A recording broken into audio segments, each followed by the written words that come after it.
Paz e bem aos queridos irmãos. Hoje estaremos lendo o Evangelho segundo escreveu o evangelista São Mateus. Hoje nas igrejas ortodoxas é um dia muito importante, porque hoje é comemorado e chamado o Domingo do Perdão. Todas as igrejas ortodoxas do mundo inteiro, tanto a igreja da Grécia, quanto a igreja da Rússia, a igreja de Antioquia, todas as demais igrejas, patriarcados históricos, comemoram todos juntos o dia do perdão. O dia em que nós devemos perdoar o nosso próximo. E se lembrar de que quem perdoa ao próximo é perdoado por Deus. Agora, quem não perdoa o próximo também não é perdoado por Deus. Então hoje é o dia de nós refletirmos, não somente perdoarmos a quem nos tem ofendido, mas também pedirmos perdão pelos nossos erros aos nossos irmãos e ao próprio Deus. Mateus capítulo 6, versículo 14 ao versículo 21, diz assim a Sagrada Escritura: Com efeito, se perdoardes aos homens as suas faltas, vosso Pai Celeste também vos perdoará.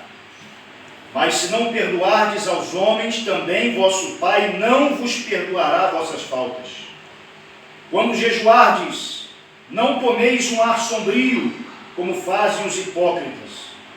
Eles assumem uma fisionomia para mostrar claramente aos homens que estão jejuando. Em verdade vos declaro, já receberam sua recompensa. Quanto a ti, quando jejuares, perfuma a tua cabeça e lava o teu rosto, para não mostrares aos homens que estás jejuando, mas tão só o teu Pai que está presente no segredo, e teu Pai que vê no segredo te retribuirá. Não acumuleis para vós tesouros na terra, onde as traças e os vermes arruinam tudo, onde os ladrões arrombam as paredes para roubar, mas acumulai para vós tesouros no céu, onde nem as traças nem os vermes arruinam, onde os ladrões não arrombam nem roubam, pois onde estiver o teu tesouro, ali também estará o teu coração. Quando nós falamos de perdão, é bem propício nós lembrarmos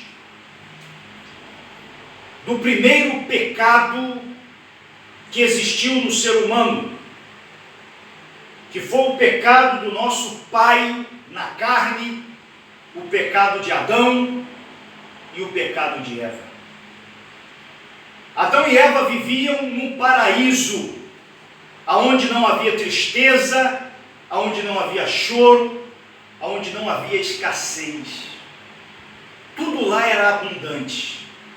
Abundante de vida, abundante de alegria, abundante de paz e abundante de presença de Deus. Mas o anjo rebelde, que se rebelou contra Deus, intentou tentar o homem para que o homem pecasse. E Deus, na sua soberania, exercendo o livre-arbítrio, porque Deus não é um ditador, Deus permitiu que o homem então escolhesse entre a rebelião e entre a obediência, lá no Jardim do Éden. E nós vamos ver que, infelizmente, Adão e Eva escolheram pela desobediência. Eva estava caminhando no jardim, distante do seu marido Adão, quando ela se achega perto daquela árvore que Deus havia determinado como que não poderia ser comida, aparece uma serpente e fala o seguinte para Eva: esta árvore que tem este fruto é bom de se comer. Deus proibiu de vocês se alimentarem desta árvore porque Deus não quer que vocês tenham um conhecimento do bem e do mal. Quando nós analisamos as estratégias de Satanás ao longo dos séculos, ao longo dos tempos, nós vemos que ele tem tendência a repetir certas coisas em suas estratégias. Por exemplo, o diabo, ele é especialista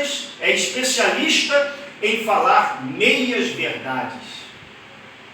Ele falou que se Adão e Eva comessem daquela árvore, eles teriam conhecimento do bem e do mal. E é verdade. Porque naquele estado de santidade que Adão e Eva estavam, eles não conheciam o mal, só conheciam o bem. E eles, se rebelando contra Deus, comendo daquele fruto proibido, conheceriam também o mal, conheceriam a morte, porque Deus havia dito que o salário do pecado é a morte.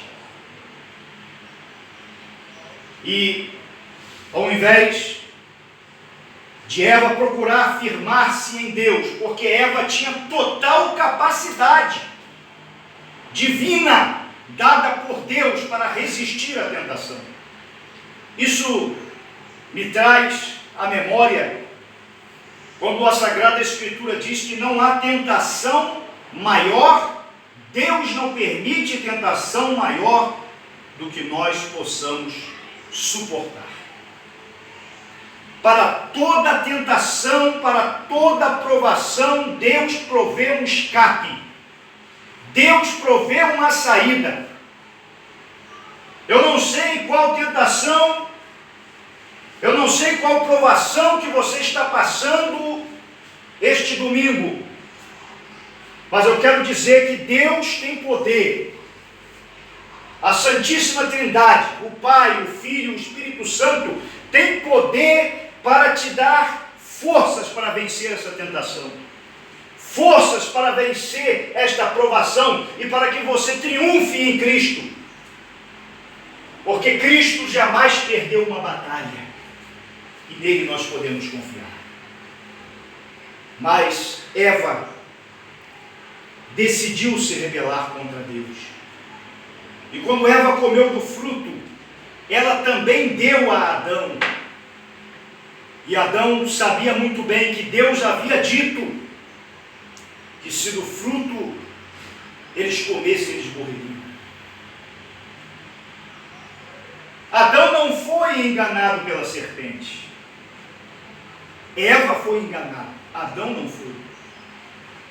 Adão, quando ele viu a Eva comer o fruto, ele pensou: eu vou ficar sem Eva agora. E ele colocou Eva acima de Deus. E por não querer perder Eva, ele também comeu do fruto proibido. Ou seja, o primeiro pecado foi o pecado da desobediência e da soberba de Eva, em querer ser igual a Deus, querer ser maior do que Deus, ter o conhecimento de Deus. E o segundo pecado foi o pecado da idolatria. Por quê? Porque Adão colocou Eva maior do que Deus na sua vida. Nós poderíamos pensar as alternativas se somente Eva tivesse pecado. A Sagrada Escritura não fala sobre isso, mas nós encontramos na tradição algumas reflexões que Deus poderia dar o jeito para com a raça humana, mas quando pecaram os dois, Adão e Eva, a totalidade da raça humana pecou. E através deste pecado foi introduzido o pecado ancestral. Ou seja, todos nós seres humanos nascemos propensos ao pecado devido à queda dos nossos pais. Nascemos propensos ao erro. Nascemos com uma natureza deturpada. E o salário do pecado era a morte. O homem estava condenado à morte. Mas lá naquele dia, Deus não abandonou Adão e Eva. Quando Adão e Eva pecaram, eles perceberam que estavam nus, porque o pecado ele traz a vergonha do pecador. E quando eles perceberam que estavam nus, foram se esconder e foram preparar para si vestimentas de folhas de figueira.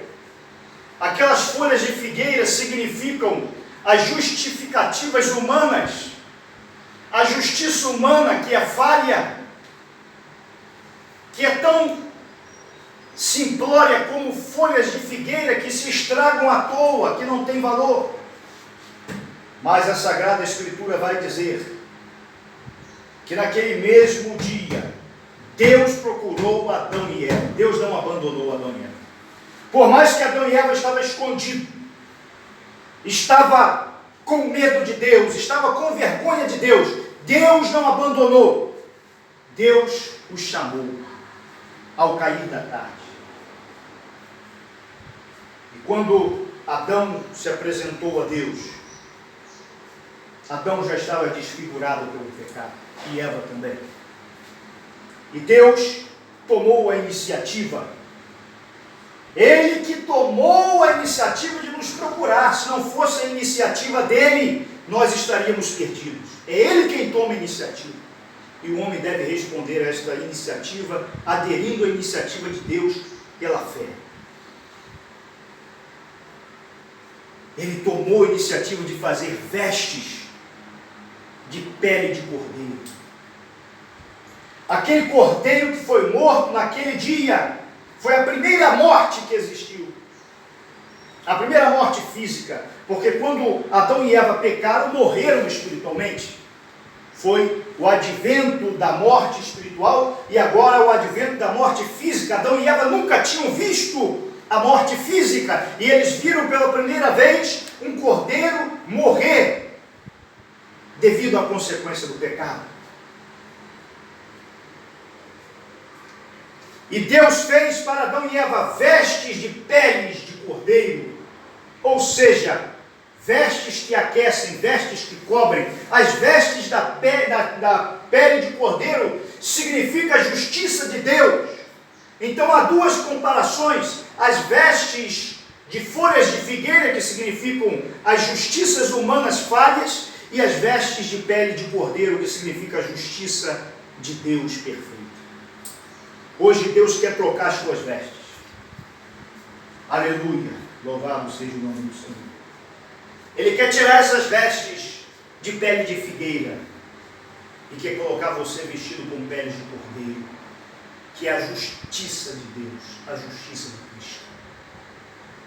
Hoje é o dia do perdão. Quando nós olhamos para o Cordeiro, quando nós olhamos para Cristo, nós podemos ter certeza que nós somos perdoados e que nós fomos comprados com um alto preço, com preço de sangue. A aliança custou o preço de sangue, o sangue do Cordeiro imolado desde a fundação dos séculos, o Senhor Jesus Cristo. Por isso, hoje, no dia do perdão, no domingo do perdão que antecede o período da Quaresma ortodoxa, eu gostaria de fazer um apelo a você, para que você se volte a Deus, para que você reflita na sua vida, reflita os seus pecados, as suas falhas, porque todos nós somos pecadores, e se conserte com Deus, volte a Deus. Daqui a pouco nós vamos estar participando do corpo e do sangue de Cristo. É um momento de reflexão, é um momento de refazer a aliança com Cristo, é um momento de voltar para casa, porque Adão e Eva foram expulsos do jardim do Éden e foram colocados anjos, para impedir a entrada. Mas Cristo abriu de volta o caminho para a salvação. O caminho está aberto para todo aquele que quer receber a salvação. A Sagrada Escritura diz: hoje, se ouvirdes a voz do Senhor, não endureçais o vosso coração. Que nós possamos perdoar o nosso próximo. Que nós possamos pedir perdão a Deus. Que nós possamos pedir perdão ao nosso próximo. E sermos restaurados pela graça vivificadora e santificante do nosso Senhor Jesus Cristo. Amém.